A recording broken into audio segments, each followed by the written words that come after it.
Hola, somos Glory y Juli, amigas y ginecólogas aportando conocimiento para todas las mujeres desde las experiencias de la vida real de mujeres reales.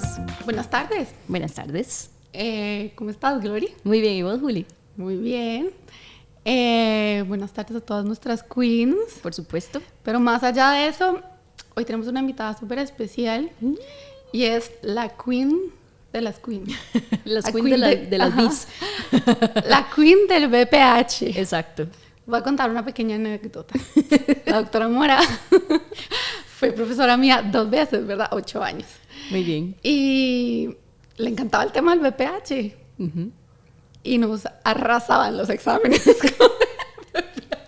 Por eso fue que la trajimos. Por eso la trajimos, porque es la experta y además le encanta. Bueno, gracias a ella nosotros aprendimos muchísimo más de lo que dice el temario, digamos. Siempre llevaba todo más allá, pero le encanta este tema. Hizo que nos encantara a nosotros, que es algo del día a día. Claro.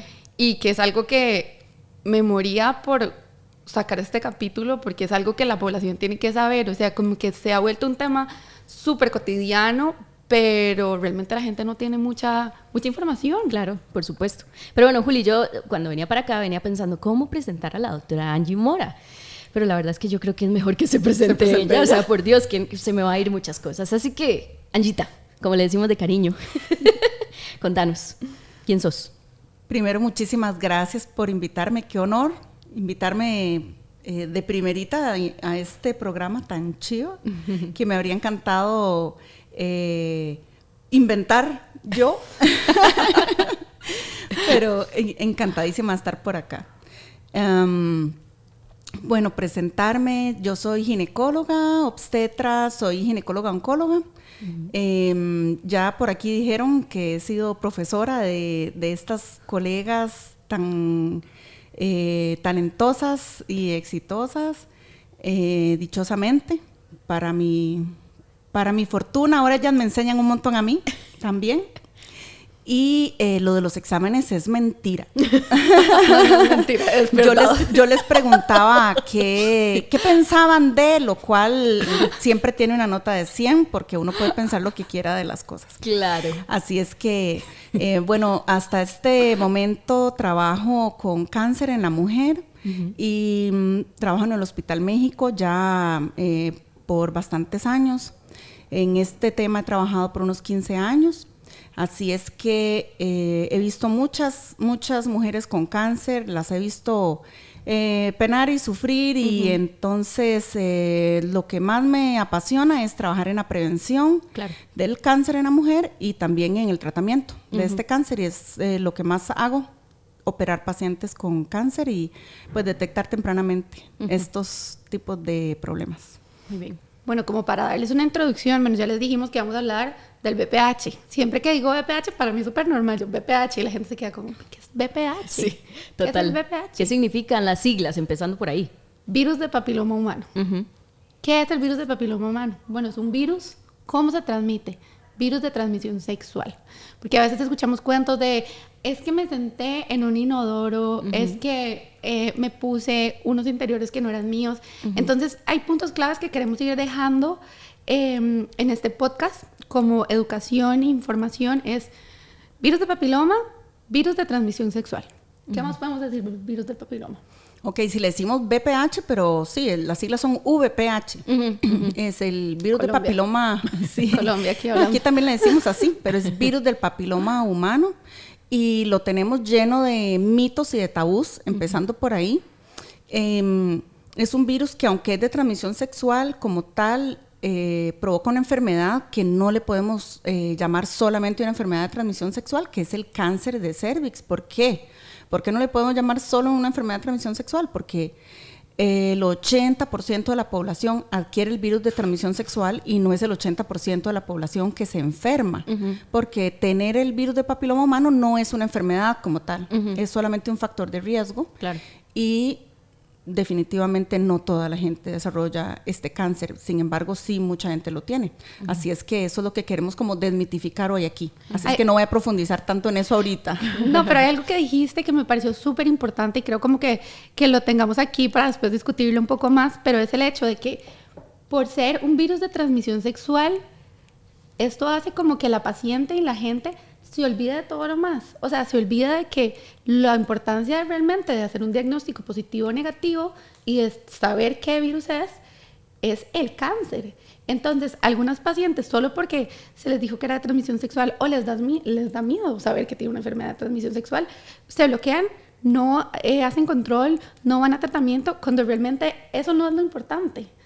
Lo importante es lo que vamos a prevenir. Claro. Cáncer de cervix. Y es que también yo creo que en el momento en el que romperemos todos estos mitos, ¿verdad? A lo largo de la conversación del día de hoy, quedará mucho más claro que esto es algo tan común como de cualquier otro virus que tal vez uno puede de verdad adquirir en algún momento de su vida. Y el hecho, como vos decís, esa connotación de que sea de transmisión sexual, se le pone como un tabú, ¿verdad? Una prohibición, me dieron vuelta, ¿verdad? Como ya un tema más social incluso de por medio, que hace que el abordaje sea mucho más complicado y a veces tal vez el mensaje último no... Se pierde. Exacto, se pierde en el camino de todas estas distracciones que existen, ¿verdad? Es algo como lo que nos ha pasado con el COVID ahora. Usted respira. Usted respira, todos respiramos. Bueno, no podemos generalizar de que todos tenemos relaciones sexuales, pero si no todos, una inmensa mayoría de la población mundial. Claro. Pero lo mitificamos demasiado.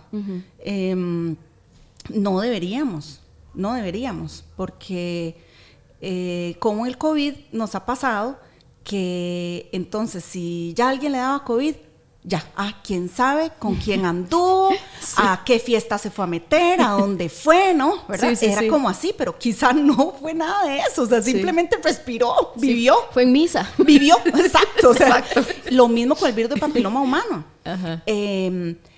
Tiende a suceder que, mira, tiene el virus de papiloma, quién sabe con cuántos anduvo, claro, con quién se metió, qué pasó, y más bien a la mayoría de las personas que les sucede no es ese tipo de personas. O sea, sí es verdad que es de más riesgo cuanto más relaciones sexuales de riesgo tenga uno, pero no es necesario tener relaciones sexuales de riesgo para que uno contraiga el virus de papiloma. Claro. Ni es necesario tener relaciones sexuales así de riesgo. No sé si ahorita entramos un poco más como en ese tema, pero cualquier tipo de relación sexual que uno tenga puede ser que uno contraiga el virus. Entonces, es mejor saber si uno lo tiene o no lo tiene y ya, manejarlo con total naturalidad y apertura, como si quisiera saber si tiene el COVID, el virus de la influenza, el virus de la hepatitis B, cualquier otro virus, y manejarlo como tal en la esfera médica para evitarse una complicación de salud mayor a futuro. Exacto.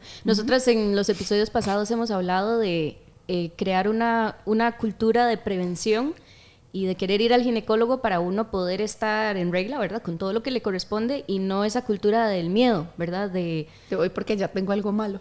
Voy porque ya siento tal dolor, tal cosa, tiene que ser que algo me pegaron, algo, ¿verdad? Entonces, precisamente la determinación de este virus y bueno, todo lo que conlleva es precisamente eso, prevención. Y bueno, no sé, la doctora Mora nos dirá más, ¿verdad? De esto, pero bueno, al final de cuentas, la población que llega a enfermar, cierto o no, no es específicamente la que ha tenido un control médico rutinario de manera, digamos, continua, sino que muchas son pacientes que nunca en su vida se habían testeado, ¿verdad? Ni por el Papa Nicolau, ni por la determinación del virus del papiloma. Entonces, de ahí también pensar que el hecho de que yo me lo vaya a hacer, pues de ahí uno siempre espera que los resultados sean normales, pero si digamos salen dentro del rango de que algo está normal, no necesariamente eso implica de primera entrada que tenés cáncer, ¿cierto? Hay muchos pasos antes de.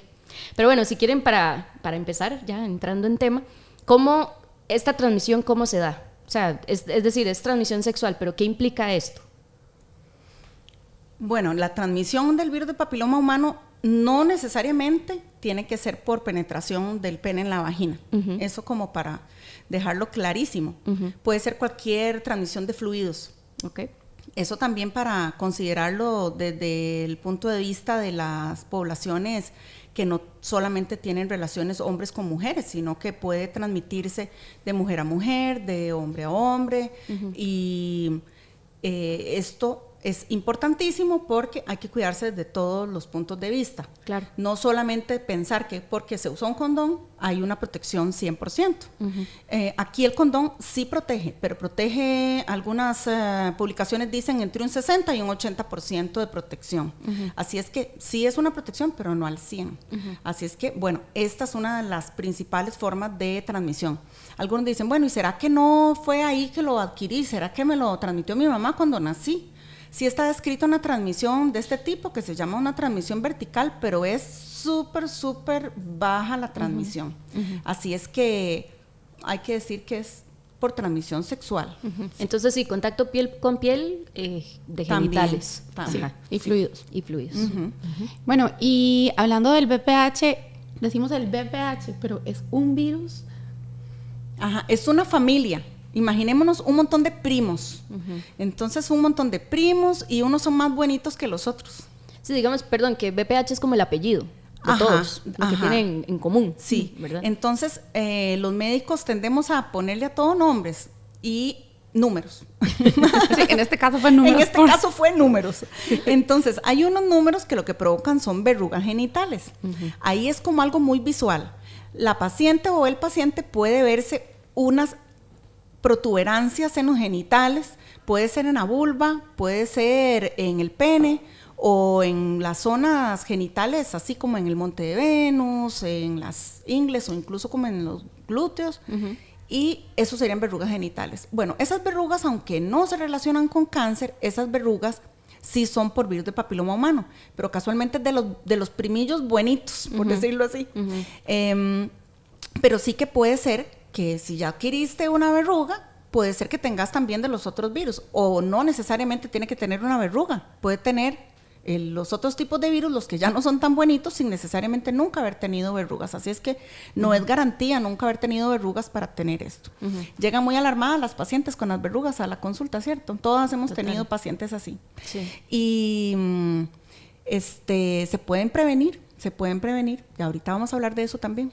Pero entonces los otros tipos de virus, los que no son tan buenos, son como de los primos, son como 15, y de estos se han identificado más o menos, por ahora decimos 2, que son los peores relacionados con cáncer, que son el 16 y el 18, que los tienen las vacunas que actualmente tenemos disponibles para prevenir el virus de papiloma, pero también hay otro grupo mayor, que también son de alto riesgo. Y además de esos, hay como otros 40 que también pueden infectar el área genital, porque al virus como que le gusta esa zona, le gusta, y le gusta el cuello del útero. Entonces, ¿por qué no se nos pega en la nariz, o en las orejas, o en los dedos, o en los codos, o qué sé yo? Se nos pega ahí porque el virus tiene una cosa que se llama atropismo, le gusta el cuello del útero, entonces él se va para allá. Y resulta que el cuello no nos lo vemos, está allá adentro, entonces hay que ir a que se lo vea. Exacto. Y bueno, y a propósito de esto, sí es cierto que es el área genital, y bueno, específicamente cuello del útero, como usted dice, uno de sus sitios preferidos, pero eso no quiere decir que tampoco se haya descrito con las prácticas sexuales distintas al contacto genital, ¿verdad? Dígase sexo oral, que también puede haber afectación, ¿cierto? A nivel de garganta, por ejemplo. También, y puede haber cáncer también relacionado en la parte de atrás de la laringe, en el ano, igual en el pene, en la vulva, en la vagina, pero es muchísimo menos la cantidad de casos, y por eso no andamos buscando activamente ese tipo de pacientes, porque no se da tanto. Al virus lo que le encanta es el cuello del útero, y secundariamente esas otras partes, pero ya eso lo buscamos en pacientes que tienen algún síntoma, o pacientes inmunocomprometidos. Estos son pacientes que tienen, por ejemplo, trasplantados renales, de hígado, algún otro órgano, que utilizan inmunosupresores. Ya esas son palabras más raras, palabras raras de esas que usamos los médicos, pero si alguien que está escuchando padece de algo de esto, sabe de qué estamos hablando. Claro. O pacientes con el virus del VIH o SIDA, que también tienen comprometido su sistema inmunológico, o que utilizan algunos medicamentos que les bajan su sistema inmune. No pensemos, es que me dio una gripe, ¿será que me va a dar eso? No, no es eso. Claro. Es cosas que realmente bajan el sistema inmunológico mucho, mucho, mucho. Y en estos el virus se vuelve loco, le encanta y hace mucho, mucho daño. Sí, bueno, y precisamente por eso también el hecho de que no es que a todas las mujeres tienen que irse a hacer un examen de garganta ni nada específico, ni los hombres ni las mujeres, digamos. Mucho. Sí. Exacto, sí, porque generalmente es como, doctora, es que me salió tal cosa en el Papá Nicolau, ¿qué otros sitios tengo que revisarme por el BPH, verdad? Bueno, entonces, Juli, ¿qué decís vos? No, que no es necesario. No es de rutina, no es de rutina. Claro. No. Yo quería ya entrar un poco más en materia de prevención, porque ahorita tenemos, o sea, el privilegio en Costa Rica de contar con la vacuna nanovalente. Pero la mayoría de gente, uno dice esto y no sabe qué es. Y ni siquiera sabía, con las vacunas que contábamos antes, y ni siquiera sabemos cuáles son las edades de aplicación realmente, hasta cuándo me la puedo poner, hasta cuándo la pone la caja, por qué la pone la caja hasta esa edad. Entonces, yo quiero que hablemos un poquito de eso. Ese tema me encanta, me paran. 5 horas después. Exacto. Yo quiero empezar contándoles que en Costa Rica, bueno, no tenemos realmente un estudio de vacuna exactamente como lo tiene Estados Unidos, pero realmente lo que tenemos son números, ¿verdad? Entonces podemos extrapolar los números que tienen allá ahorita con los estudios de la nonavalente, y sí se ha visto que han tenido una disminución de 200,000 casos en patología cervical. Cuando nosotros decimos patología cervical es enfermedad en el cuello uterino, y aproximadamente 33,000 cánceres de cervix prevenidos. Qué increíble. Entonces, realmente tiene un impacto grandísimo. Y si pensamos acá que Costa Rica tiene una zona, Guanacaste, una zona donde el cáncer de cervix es súper, súper, súper común, y la prevención que podemos tener, el impacto que podemos tener ahí es importante. Sí, y en Estados Unidos, vámonos para Australia. Bueno. En Australia empezaron a poner la vacuna en el 2007. Y ellos empezaron haciendo modelos matemáticos de cómo iba a funcionar esto, y ya dejaron los modelos matemáticos como más atrás y ya lo están viendo en vida real cómo está funcionando todo lo de la vacuna. Es impresionante. O sea, a mí se me para el pelo de imaginarme que tal vez cuando yo sea una viejita, nosotras seamos unas viejitas, ya no va a haber. Podamos pensar que tal vez ya no haya cáncer de cervix. Claro. Así es que veámoslo así. Ya no deberíamos de hablar de prevención, doctora Vallejo. Bueno, es que deberíamos de hablar de eliminación del cáncer de cervix, porque es una enfermedad 100% prevenible. Y la Organización Mundial de la Salud apuesta porque deberíamos de tener vacunado el 70% de la población. Ni siquiera se necesita que sea el 100, con que sea un 70, iríamos súper. El 90% de la población debería estar tamizada, que eso, párenme para que nos dé tiempo de hablar de eso, por favor. Y el otro, un altísimo porcentaje de pacientes también deberían de estar tratadas. O sea, tenemos una ventaja, llamémosle, sí. El cáncer de cervix se puede detectar antes de que dé. ¿Cómo es eso? O sea, tenemos una enfermedad que tiene lesiones precancerosas. O sea que si una mujer va a consultar, no solamente le podemos detectar el cáncer cuando está chiquitillo, sino que se lo podemos detectar antes de que le dé. Podemos detectar lesiones precancerosas y tratarlas ahí en el consultorio. Ni siquiera tenemos como que llevarlas a las operaciones y darle radiación, quimioterapia. Se tratan en el consultorio y le disminuimos su riesgo de que le vaya a dar un cáncer en un 98%. O sea que tenemos unas herramientas súper buenas y las tenemos aquí en el país. Así es que estamos con un buen panorama, nada más hay que dar un poquito de tiempo para llegar a Australia. ¿Por qué? Porque Australia empezó en el 2007 y Costa Rica empezó en el 2019. Así es que vamos, no me dan la matemática ahorita. Unos cuantos años atrás. Sí. Ok. Yo voy a empezar por algo muy básico. ¿Sí?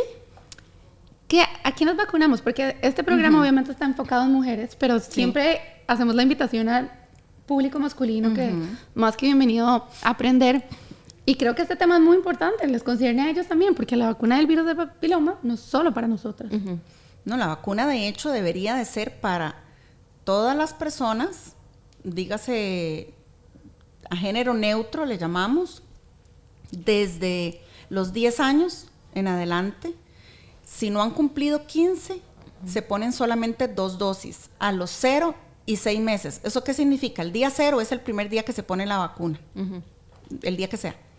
Ahí se cuentan 6 meses. No se pone antes, se pone a los 6 meses o de ahí en adelante, antes de llegar al año.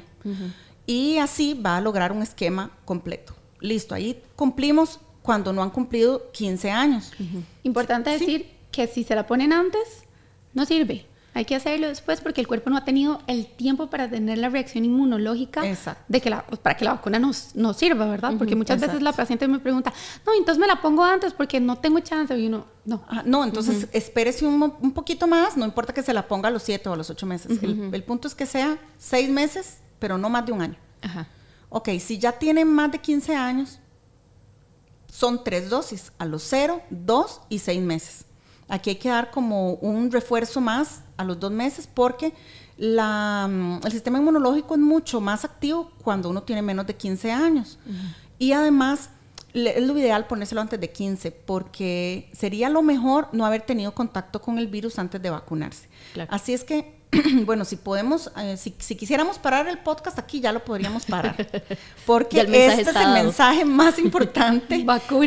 A los 20, 22 minutos del podcast. Aquí es donde tienen que ponerlo, play y rewind, play, rewind, todas las veces que quieran ahí. Exacto. Hay que agendarlo, de verdad, lo que no se agenda no se hace. Entonces hay que agendarlo, hay que priorizar si hay familiares, queridos, pequeños, y esa hay que ponerla. La Caja Costarricense del Seguro Social está poniendo la vacuna. Eso mucha gente no lo sabe. Hay gente que lo sabe. Hubo gente que luchó por no ponerla. Bueno, ya ese despolvorín ya pasó, dichosamente. Se está poniendo. Está dentro del esquema obligatorio de vacunación del país. Y ya la pandemia pasó, ya todos los niños están en la escuela otra vez y se les está poniendo. Se les está poniendo la que tiene 4 virus. Esa tiene los 2 virus, estos que dan verrugas, y tiene los principales 2 que dan cáncer. Y eso protege contra el 75% de las causas de cáncer de cervix. Ahí estamos súper bien. Pero solo se le está poniendo a las niñas. Ok, pero si se lograra una buena cobertura de vacunación con esto, estaríamos muy bien. Pero esto no quita que quien tenga la posibilidad de vacunar a sus niños, vacúnenlos también. Vean, de veras, bueno, mi hija anda por ahí, cuando esté grande, ella probablemente le va a tener que pedir su esquema de vacunación al susodicho. Para que lo dejen entrar. Susodicha, sí, para ver que esté vacunadito por el virus de papiloma humano. O sea, todos los pretendientes de esta niña que están escuchando. Porque ya la tenemos disponible, o sea, es un seguro de vida. ¿Y por qué también los niños? Bueno, porque cuanto más población esté vacunada, más vamos a hacer una cosa que se llama, otra palabra rara de los médicos, inmunidad de rebaño. Esto es, vean, seamos serios. Es difícil que tengamos una sola pareja en toda nuestra historia sexual. Así es que tenemos hoy relaciones con alguien y el otro año, quién sabe, puede ser que sea otro. Y ese otro tal vez ya ha tenido relaciones con otra persona. Entonces vamos a tener contacto con los virus de papiloma humano que esa persona ha tenido con sus otras parejas sexuales. Y así. Entonces, la inmunidad de rebaño que logra que esa persona, si estaba vacunada, va a estar protegida y no va a haber adquirido los virus de sus parejas sexuales. Va a estar protegido contra esos virus. Entonces, cuanto mejor sea la vacuna que tenga, mejor. Aquí vamos a que ya en Costa Rica está disponible la vacuna de 9 virus. Así es que, por supuesto que aunque la caja le está poniendo a las chicas de 10 años a los 0 y 6 meses, va a comercial otra vez, a los 0 y 6 meses la vacuna de 4 virus, si se puede poner la de 9, mejor, porque esa es mejor vacuna todavía. Si se puede, genial. Si no, ¿cuál es la mejor vacuna que uno se puede poner? La que se pueda poner, la que haya. Eso también lo aprendimos con el COVID. Que decían, ay no, es que mejor la de tal, la de cual. No, la que haya. Póngase la que haya, porque es mejor vacunarse que no vacunarse. Claro. Entonces, pues, eso, yo creo que el mensaje está clarito, ¿verdad? Respecto a la vacuna. Entonces, para resumirles, que vaya quedando claro, tenemos 3 vacunas en el país. Exacto, 3 vacunas en el país. Y tenemos la primera vacuna que nos cubre contra 2 virus, 16 y 18. La segunda vacuna que nos va a cubrir contra el 16 y el 18 y los virus de las verrugas que ya los nombramos anteriormente. Y la vacuna nonavalente que va a tener el 16 y el 18. ¿Por qué hay esta recapitulación? Porque es importante que sepan que los virus predominantes que van a tener estas vacunas van a ser el 16 y el 18. Sí, los malos de la película. Ajá, que son los malos de la película, los vistos en más del 70% de todos los cánceres de cervix. Entonces, esa recapitulación. Son los villanos y sus secuaces. Entonces, Exacto. Tienen los 2 malos más los otros más la 5 malos. Sí, no, aquí no hay menos malos. También todos son malos. Sí. Ahora, tengo otra pregunta, porque tengo muchos pacientes que me dicen, doctora, pero a ver, ¿para qué yo me voy a poner esa vacuna si yo ya he tenido relaciones sexuales? Y no solo eso, si ya he tenido relaciones sexuales, si además ya tuve una displasia, además, ¿sabe qué, doctora? Hasta un lip me hicieron ya. Igual, la que está oyendo y ya le hicieron un lip, ya sabe que es un lip, y la que no, le vamos a resumir. Un lip es un tratamiento que se hace en el que se corta un pedacito del cuello del útero para eliminar esa parte porque tuvo la paciente una lesión precancerosa. Es ese tratamiento que les decimos que se puede hacer en el consultorio y que disminuye el riesgo de cáncer un 98%. Ok, ¿por qué? Porque sí se puede vacunar, porque es muy difícil que uno haya tenido contacto con todos los tipos de virus que tiene la vacuna. Eso en primer lugar. Segundo, ¿por qué? Porque también previene la autoinoculación, o sea, uno puede tener el virus y autoinocularse, o sea, que se le vuelva a pegar el virus de donde está metido como dormido el virus ahí, uno mismo se lo puede autoinocular, o su pareja. Aunque uno ya no cambie de pareja, su pareja podría tenerlo. Y viene también la pregunta, ¿y mi pareja debería hacerse el examen? Vieran que no viene al caso que su pareja se haga ningún examen. Esto viene como a enredar tanto, nos enreda demasiado la consulta. Y la vida, las pacientes. Y se enreda la vida a la paciente porque resulta que no le sale el virus, o le sale negativo, o le salen números que a ella no le sale, es un desastre. Y es que a veces el virus no es que no esté del todo, es que no sale detectado en ese momento. Y es porque el virus está como dormido, como encapsulado, o la carga viral es tan baja que en ese momento el virus no está detectado. O sea, en ese momento él no está haciendo nada, pero puede que en otro momento él sí se active. Y entonces sí sale detectado.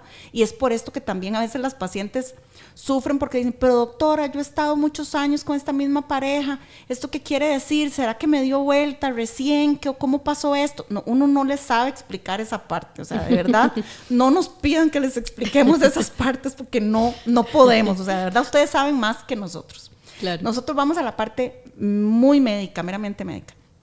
Pero de verdad que aunque hayan tenido una lesión, aunque hayan tenido contacto, vale la pena vacunarse. Incluso el momento en el que más vale la pena vacunarse es antes de los 26 años. Es cuando más vale la pena. Luego sucede que ya el sistema inmunológico de uno ya no es tan activo, ya no es tan bueno en reaccionar a esa vacuna.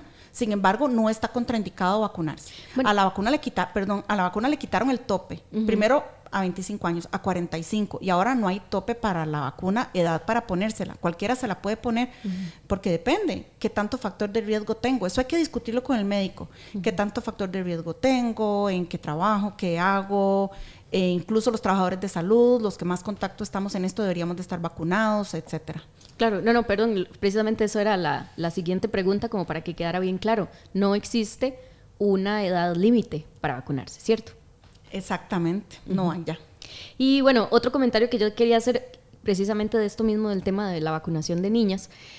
Ahora usted decía que cuando se iba a introducir dentro del esquema nacional de vacunación, hubo mucha resistencia al respecto, ¿verdad? Y contando como anécdota, yo recuerdo que, ya yo había mencionado en uno de los episodios que yo vengo de una familia súper religiosa, ¿verdad? Súper católica. Y recuerdo en un grupo de padres, ¿verdad?, que se hablaba del tema, y en su momento una de las razones en contra era precisamente porque se decía que, que ya vacunar a las chiquitas, ¿verdad?, que obviamente son niñas, que no han tenido ningún tipo de contacto sexual, etcétera, que era como tirarlas ahí al libertinaje, que eso ya lo habíamos mencionado en su oportunidad. Es cierto, como usted dice, que ya ese polvorín se ha ido apagando un poquito, pero sí creo que es bueno como retomar ese tema en el sentido de que hay mucho tabú a nivel de la sociedad, de grupos religiosos, de ciertas creencias que pueden cegar hasta los mismos padres, ¿verdad? De negarles esa posibilidad a sus hijas e hijos, de ofrecerles esta oportunidad de vacunación, y al fin y al cabo de quienes van a pagar las consecuencias eventualmente en términos de salud son ellos mismos, ¿cierto? Entonces, como traer ese tema, ¿verdad? Para nada más recordar que nosotros aquí, como usted bien lo dice, estamos haciendo nuestras recomendaciones basadas en la ciencia, y que el hecho de vacunar a una niña no significa que estemos pensando en imponerle un inicio de relación de vida sexual a una edad muy temprana, etcétera. O sea, eso es independiente, es nada más meramente medicina preventiva, porque sabemos, como usted bien decía también, que en la mayoría de casos, pues, la mayoría de mujeres y hombres no van a tener una única pareja sexual, y que en todo caso, si fuera este grupo, digamos, que dice, no, es que mi hijita no va a hacer eso, ¿verdad? Va a llegar al matrimonio con una única pareja, etcétera. Pues tampoco sabemos de esta pareja, ¿verdad? ¿Qué tal que su hija sí hizo todos los pasos correctos y llega y la persona con la que termina es una persona que ya había tenido contacto con otros virus? Entonces, bueno, ese era mi comercial. Sí, hay que verla como un seguro de vida. Exactamente. Si no lo necesitaste, magnífico. Pero ojalá nunca se dé cuenta que la necesitaba, claro. Bueno, yo tengo otras preguntas aquí para aclarar muchas dudas que las pacientes preguntas que las pacientes hacen en consulta. ¿Qué pasa cuando una paciente tiene el esquema completo, pero no tiene la nonavalente? ¿Le recomendamos que se ponga otra vez la nonavalente? ¿Cuáles son las recomendaciones de la OMS? Porque, bueno, claro que lo que estamos hablando aquí son las recomendaciones de la Organización Mundial de la Salud. Eso es lo que estamos discutiendo. La OMS dice que no es necesario, pero se podría. O sea, si la paciente dice, yo quiero ganarme, bueno, porque no hemos dicho, bueno, ¿qué tanto porcentaje? La de 4 previene el 75% de los cánceres y la nonavalente el 95%. Así es que nos ganamos un 20%. Hay que considerar que, por supuesto, es más cara. La nonavalente es más cara. Pero la paciente puede decir, no, es que yo quiero ganarme ese 90% y yo me la quiero poner, me la puedo poner. Poderse poner, se la puede poner. ¿Cuál es la recomendación de la casa farmacéutica que la produce? Esperar un año de que terminó el esquema con la anterior y ya luego se la puede poner. Eso sí, se tiene que poner todo el esquema otra vez. Se lo tiene que poner. ¿Por qué la OMS no la recomienda? Le puedo decir por qué no. Porque la OMS gira recomendaciones para población general. Y obviamente la OMS no puede recomendar eso porque la población general más bien están viendo cómo hacen para que toda la gente se pueda vacunar. No puede estar generando recomendaciones así como para individuos así muy específicos. Pero sí, si una paciente pregunta, ¿y me puedo vacunar? Se puede. Pero no es como que yo le voy a andar diciendo a la gente, vea, vaya vacúnese, mire, ya ahora salió una nueva, vaya póngasela. No, tampoco es tan así. Pero sí, de poderse se podría. Ok, y tengo una vacuna, no importa la que sea, y me faltó la tercera dosis, pero pasó, no sé, 2 años. ¿Tengo que volverme a poner el esquema completo o nada más completo la tercera? Sí, tiene que volverse a poner el esquema completo. Por eso es que hay que apuntarlo en la agenda. Exacto. Sí. Para poder decir que está completamente vacunada, tiene que ponerse el esquema completo. Esa es la información médica que tenemos hasta ahora. O sea, cualquier información que hay diferente, porque hay estudios corriendo actualmente de si una sola dosis está bien, etcétera. Hay estudios ahorita. Puede ser que después digan, sí, ya con una sí. Pero aunque igual en este momento la OMS está mandando una recomendación para ciertos países de bajos recursos diciendo que con una vacuna podría ser suficiente, los estudios no se han terminado. Yo no recomendaría que se pongan solamente una. La verdad es que si usted va a hacer la inversión y quiere tener una cobertura apropiada, es mejor que se la ponga, como ya dijimos, en el minuto 20 a 25. Exacto. No, y además partiendo del hecho de que, por ejemplo, aquí en la Seguridad Social se ofrecen las dosis, o sea, el esquema por ahora las está dosis el esquema completo. Completo, exacto. Entonces no habría razón por la cual una persona lo deje botado, por así decirlo. O sea, es responsabilidad del padre o madre, digamos, de este menor, de asegurarse que el esquema sea completo. Ok, ahora otra pregunta. Cuando hablamos de prevención y, bueno, las vacunas que tenemos larga data, todo conocimiento, a poner ejemplo del altetano, que nos la tenemos que aplicar cada 10 años.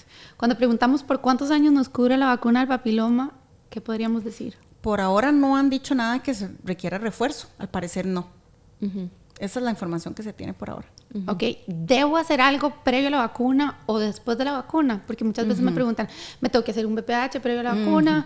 ¿O me tengo que hacer una carga? Porque ahí tenemos vacuna como la de la hepatitis, que sí podemos hacernos una carga de anticuerpos para ver qué tal. ¿Tengo que hacerme algo de esto con estas vacunas? No. O sea, esto se va simplificando corta, no. cada vez más. O sea, nada más póngase la vacuna. Sí, porque si es una pregunta que hacen, me tengo que hacer, porque si me sale positivo, entonces ya no me vacuno. No. De vuelta, volvemos al COVID, nos enseñó un montón. Si a uno le dio COVID, ¿no se vacuna de COVID? No, también se vacuna. ¿Por qué? Porque infectarse del virus de papiloma o del COVID, que es como hemos aprendido un montón, no te da tan buena inmunidad como vacunarse. Exacto. Entonces la infección, ese es el otro motivo por el que aunque uno ya haya tenido contacto con el virus, es mejor vacunarse, porque infectarse le da cierto nivel de inmunidad, pero vacunarse le da una inmunidad muchísimo mejor. Así es que no hay que hacer ningún examen previo, usted se vacuna y ya. Así que vacúnense. El tamizaje.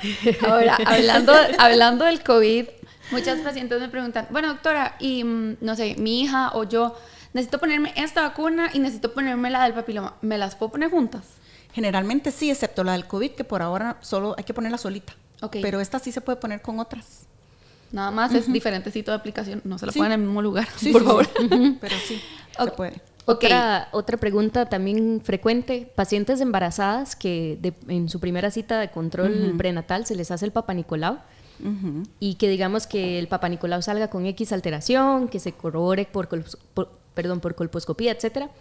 Esas pacientes que saben que tal vez durante su embarazo, ¿verdad? El tratamiento, y eso lo hablaremos en un episodio ya propiamente de lesiones del cuello, pero que digo, que se le vaya a retrasar, entre comillas, ¿verdad? Que le vayamos a dar prioridad a su estado de embarazo sobre lo que sea que tenga en el cuello para resolvérselo ya en el posparto. Usualmente dicen, doctora, ¿y en el intermedio qué puedo hacer? ¿Me vacuno? ¿La mujer embarazada se puede vacunar? Embarazada no, pero es porque no hay estudios, porque siempre las embarazadas y los niños son poblaciones de riesgo, entonces no hay estudios en embarazadas, pero las que se han vacunado estando embarazadas inadvertidamente no les ha pasado nada, nada más que no se recomienda, se recomienda esperar a después, en la lactancia sí se puede vacunar. Perfecto. Ok, entonces podemos decir que vacunarnos tiene una efectividad de más de un 90% si me pongo la nonavalente. Sí, eso sí, hay que ver en qué momento se pone la vacuna. Ajá, exactamente, ese era mi punto. Porque lo ideal es ponérsela antes de los 15 años, volvemos. Esos porcentajes de efectividad son para cuando se pone antes de los 15 años, no ha tenido contacto sexual, entonces por lo tanto no ha tenido contacto ni infección con virus de papiloma humano, no ha tenido lesiones, etcétera. Pero si ya ha pasado los 15 o ya ha tenido contacto con el virus del papiloma humano, ergo ya ha tenido relaciones sexuales o ya ha tenido lesiones, ese porcentaje de efectividad puede bajar. ¿Cuánto? Pues hay un montón de estudios que pues ya cambian, lo calculan. Ese porcentaje dependiendo, ya hay muchas variables como para decir, y ahí no podemos especificar qué porcentaje. ¿Que va a tener un beneficio? Puede ser que sí tenga un beneficio, tal vez no tan alto, pero va a tener beneficio. Y por eso es que la recomendación es vacunen a sus pequeños, por favor. Y ahora, otro tema, en minuto 20 y algo, hablamos de la vacunación de niños. Sí. ¿Qué tal de una mujer ya adulta, digamos, que se le diagnostica algún tipo de virus en su prueba de detección de VPH, y nos pregunta sobre el novio, que el novio está preguntando que qué hace, que si se vacuna o no se vacuna? Sí, se puede vacunar, por supuesto. Perfecto. Yo ya se me fue la pregunta que le iba a hacer. Sí, la tenía ¿El tamizaje? No. Lo sigue pidiendo el tamizaje. No, pero bueno, eso es una buena apertura. Contanos, ¿qué traes sobre información sobre el tamizaje? Bueno, es que la prevención, porque esa fue la pregunta hace ratito, la prevención puede ser primaria, que es cuando no ha habido ningún contacto de nada, que es lo que hemos hablado, el condón, la vacuna, bueno, y por supuesto que hay que hablar, cosas que no hemos dicho, no fumar, porque el fumado te echa a perder el sistema inmunológico, entonces por favor no fumen. Pero, ¿por qué? O sea, a mí me parece súper interesante siempre explicarles por qué a las pacientes, porque siempre dicen como, los pulmones, los vasos, no sé qué, pero ¿por qué el cigarro me va a hacer más propenso a un cáncer de cervix o una lesión cervical? Entonces es importante contarles que nosotros tenemos unas células que son parte de nuestros soldaditos blancos, que se llaman los macrófagos, y los macrófagos tienen unos pelitos que nos ayudan a lo que es nuestra defensa del sistema inmune. Y la nicotina que está en el cigarro, que se ha encontrado en las secreciones cervicales, ha demostrado que inmoviliza estos pelitos. Entonces básicamente tenemos un montón de soldados sin armas. Nada, o sea, llega el virus y nada, no tenemos defensa. Entonces es algo muy importante saber por qué no tenemos que fumar. Aparte que se me dañan los pulmones, se me daña la piel, se me daña todo, tengo un altísimo riesgo de tener con más prevalencia una enfermedad a nivel de cervix. Claro, de hecho en el episodio pasado que hablábamos sobre la consulta ginecológica inicial, hablábamos de las preguntas que uno generalmente le hace a los pacientes pues para conocer sus antecedentes, y es interesante que cuando uno pregunta sobre el tema de tabaquismo, no sé si a ustedes les ha pasado, pero a mí me pasa frecuentemente que todas son como... sí, pero no es o sea, no como vicio, de vez en cuando, ¿verdad? Entonces ahí también uno dice, bueno, a ver, si entendemos de base la importancia que tiene este fenómeno, ¿verdad? Sobre una enfermedad como por ejemplo el cáncer de cervix, no encontraríamos tan despreciable el decir, no, es que no es como vicio, o sea, también hay que ver qué frecuencia y qué, entonces en general obviamente es mucho mejor no hacerlo del todo, pero también tener la noción de que esto que tal vez uno considera, ay, cada vez que salgo, pero ahí si sale 3 veces a la semana, sí es algo que puede estar teniendo una repercusión en temas de salud, ¿cierto? Hoy en día, bueno, fumar y vapear, porque el vapear también tiene nicotina, así es que va también. Y uno nunca las va a juzgar, de verdad, o sea, en la consulta uno les pregunta para saber sus factores de riesgo. Exacto. Y para poderlas informar y decirles por dónde va el asunto, ¿no? No por decirles nada extraño, o sea, nada más es decirles que es bien, que no en relación a su salud y al tema que les preocupa en ese momento, por supuesto. Claro. Y luego, obviamente, lo que son las prácticas sexuales en general, pues cuanto más parejas sexuales tenga, más riesgo puede tener de contraer el virus de papiloma humano, y también a la edad más temprana, que tenga hijos, cuanto más hijos tenga, también más riesgo va a tener de tener cáncer de cervix por ciertas características que desarrolla el cuello del útero. Cuanto más temprano uno tenga hijos, más riesgo va a tener. Pero eso tampoco es decirles que no tengan hijos, ni que no tengan hijos a edad temprana, porque eso también son riesgos para otros tipos de cáncer de otro programa. Claro, exacto. Okay. Ya, vamos a agendar en la siguiente. El de cáncer de mama, sí. Ok, bueno, entonces... también nos faltó ahí los inmunocomprometidos, que ya los nombramos, ya pero hablamos de ellos, importante saber que ellos también tienen mayor riesgo. Bueno, y vean qué importante la vacuna, respecto a lo que decía Gloriana, de lo de la religión y todo esto. No sabemos quién va a tener un trasplante en la vida, no sabemos quién va a tener relaciones con personas de su mismo sexo, no sabemos quién en una transfusión de sangre se va a contagiar con VIH, no, hay un montón de cosas en la vida que son muy difíciles de predecir, así es que la vacuna es como un seguro de vida. Aquí a mí me gustaría conectar algo para terminar el tema de la vacunación súper importante, y es que estamos diciendo como que se vacunen los pacientes inmunocomprometidos. Vean qué importante, o sea, son pacientes que no tienen buenas defensas y o pacientes que trasplantan, que también les suprimimos su sistema inmune. Esto quiere decir que son pacientes que son desprotegidos y estamos recomendando la vacunación. Esto es como, una vez más, reforzando lo seguro que es la vacuna. Claro. Y con lo que quiero concluir es que en todo este que ustedes hablaron, que esta revolución de las vacunas y todo, siempre se habla mucho de los efectos adversos de las vacunas, ¿verdad? Siempre me preguntan como, ajá, y me pongo la vacuna, ¿y qué me va a pasar? Bueno, importante que los pacientes sepan que los efectos adversos que se han reportado con las vacunas son mareos, náuseas, dolor de cabeza. No hay aumento del síndrome de Guillain-Barré, que es algo sumamente, toca, o sea, como muy boga, difundido, sí, irritación local, pero así como para finalizar con la vacuna, o sea, no tiene efectos secundarios adversos graves. Tan así que la recomendamos en pacientes con sistemas inmunes, con sus defensas, sus ejércitos bajos. Sí, porque la vacuna no tiene el virus, lo que tiene son unas partículas similares a la la pared del virus, ni siquiera tiene el virus. En fin. Ahora ya lo voy a dejar seguir con en la prevención, entonces también vamos a cómo detectamos estas cosas, porque la gente va y se hace su Papá Nicolau, ¿no? Esa palabra es rarísima, pero la gente la dice, la gente se la sabe. Es el apellido de este señor que escribió el examen en 1940. Pues en su momento fue maravilloso, pero ya hoy en día se ha quedado ahí, bueno, pues es que fue mucho tiempo y ha disminuido la mortalidad por cáncer de cervix increíblemente. No podemos decir nada malo de esto, ha sido buenísimo, pero todo va mejorando, con la ciencia todo va mejorando. Y desde 1983 sabemos que es el virus de papiloma humano el que provoca el cáncer de cervix, y gracias a eso vamos avanzando. Y en ese avance, ahora hay una prueba que detecta directamente el virus de papiloma humano. Y la gente cree que el Papá Nicolau detecta el virus de papiloma humano, lo cual no es verdad. El Papá Nicolau no detecta el virus. El Papá Nicolau detecta los cambios que provoca el virus en las células del cuello, que es diferente.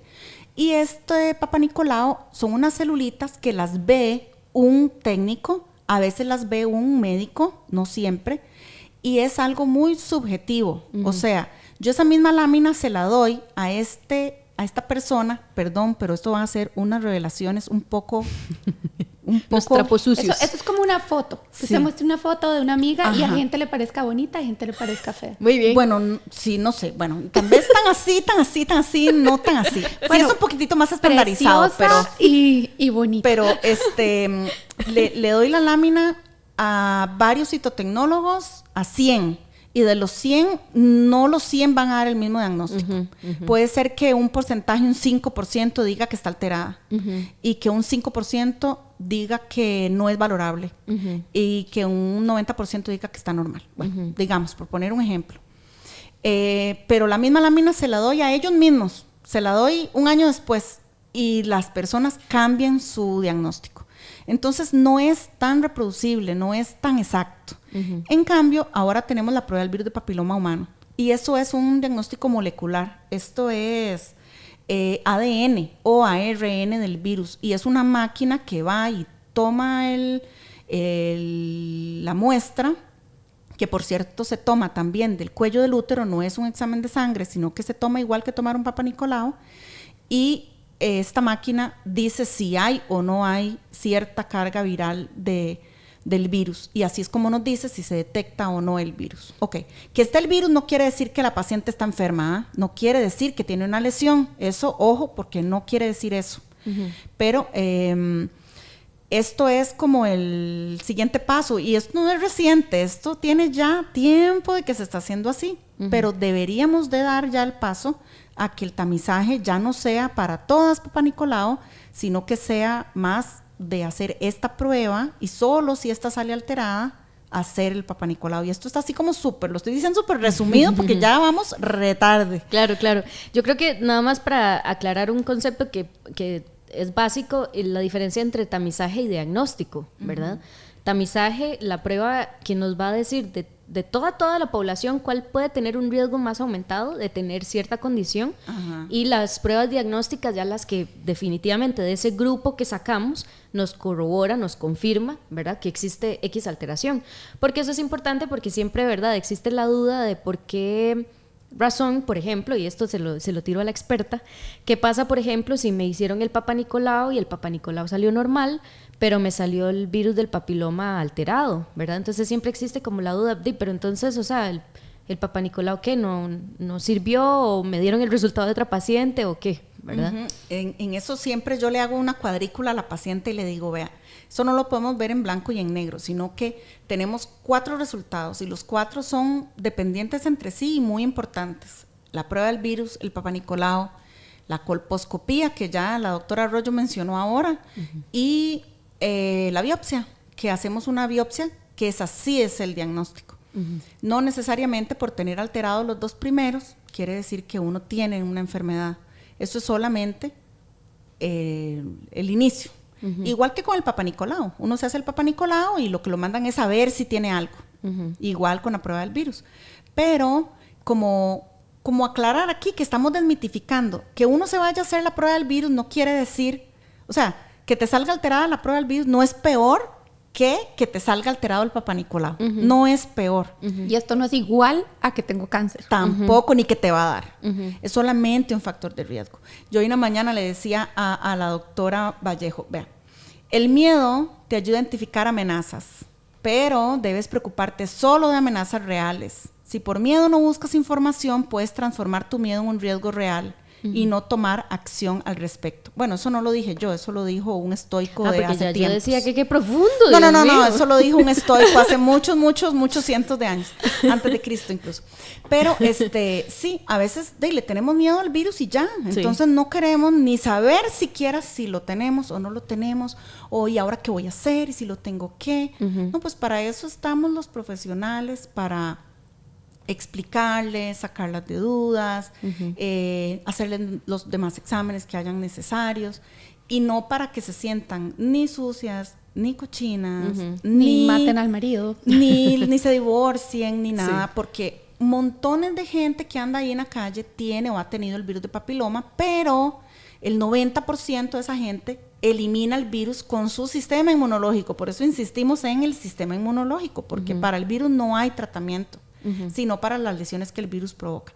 Por eso no hacemos el examen sino hasta que la paciente tiene como 30 años, porque ha tenido relaciones, ha tenido tiempo de que el virus se le quite y ya después hacemos el examen. Y también la ventaja es que si salió normal, se hace cada 5 años. Así es que esa es otra ventaja que tiene el examen. Bueno, a raíz de este último comentario tengo 2 preguntas. La primera, si una paciente se hizo su prueba de determinación de VPH a los 30 años, le salió normal, digamos que Papá Nicolau normal, entonces bueno, 5 años de felicidad, digamos. Cuando se lo repite le sale alguno positivo, o sea, le sale positivo por el número que sea. Esta paciente llega y dice, entonces ¿qué? Me dieron vuelta, porque hace 5 años yo no lo tenía y he tenido la misma pareja. ¿Cuál sería la respuesta? Que no necesariamente, pero eso yo no lo sé, lo tiene que saber ella o él, no yo. Entonces a nosotros no nos metan en esos enredos. Claro. Eso puede ser simplemente un cambio en el virus, tal vez estaba ahí, se activó. Puede haber también, las pruebas tienen falsos positivos, falsos negativos, no necesariamente es así tan blanco-negro. Entonces uno lo que trabaja es con el resultado que salió en el momento. Si el resultado salió positivo, revisamos. Si el Papá Nicolau está normal, si no, si hay que hacer colposcopía, pues la hacemos. Si hay una lesión, que dicha que ya lo descubrimos, la tratamos, pero no nos devolvemos a ver de dónde fue que salió positivo. Exacto. No, eso no es como el afán. Y esto lo tenemos que tratar de desmitificar, tratar de quitarle esta connotación, sino que tenemos que verlo como una prueba, no es una prueba de fidelidad, es una prueba de riesgo de cáncer. Ok, resumiendo. Qué bonito. Yo aquí las pongo a resumir. Resumiendo, ¿a qué edad empezamos Papá Nicolau normalmente? Esto es como un resumen general.